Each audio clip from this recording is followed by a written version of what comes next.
4 வருஷத்துக்கு ஒரு முறை வரக்கூடிய பிப்ரவரி மாதத்தில் எதற்காக 29 நாட்கள் இருக்குது அப்படிங்கிற தகவலை பார்ப்போம். பூமி ஒரு முறை சூரியனை சுற்றி வந்தால் அதை ஒரு வருட நிறைவு அப்படின்னு சொல்கிறோம். இந்த சுற்றுகைக்கு பூமி 365 நாட்களை எடுத்துக்குது. இப்படி இருக்கும்போது 4 வருஷத்துக்கு ஒரு முறை வரக்கூடிய பிப்ரவரி மாதத்தில் மாத்திரம் எதுக்காக 29 நாட்கள் கொண்டதாக உருவாக்கியிருக்கிறாங்க அப்படிங்கிறது சற்று புதிரான விஷயமாக தான் இருக்குது.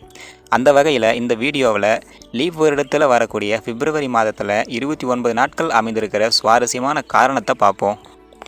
பூமி தன்னுடைய அச்சில் பற்றி சுழன்று கொண்டே 1,07,200 கிலோமீட்டர் அப்படிங்கிற வேகத்தில் சூரியனை சுற்றி வருது. அது சூரியனை சுற்றி வரக்கூடிய வட்டப்பாதையில் சுற்றளவானது 149.5 மில்லியன் கிலோமீட்டராக இருக்குது. அப்படிங்கிறதுனால பூமி 149.5 மில்லியன் கிலோமீட்டர் தூரத்தை 1,07,200 கிலோமீட்டர் அப்படிங்கிற வேகத்தில் ஒரு முறை சுற்றி வர்றதுக்கு 5,25,970 நிமிடங்களை எடுத்துக்குது. அதாவது சரியாக சொல்லணும்னா 365 நாட்கள் ஆகுது. அந்த கால் நாள் அப்படிங்கிறது 4 வருஷங்களில் ஒரு முழு நாளாக மாறுது. அந்த ஒரு நாளை 4 வருடங்களில் வரக்கூடிய பிப்ரவரியில் 29 நாளாக சேர்த்துருக்குறாங்க. இந்த கால் நாள் அப்படிங்கிறது வெறும் 6 மணி நேரம் தானே, அதனை கண்டிப்பாக ஒரு நாளாக சேர்க்கணுமா அப்படின்னு நீங்கள் யோசிக்கலாம்.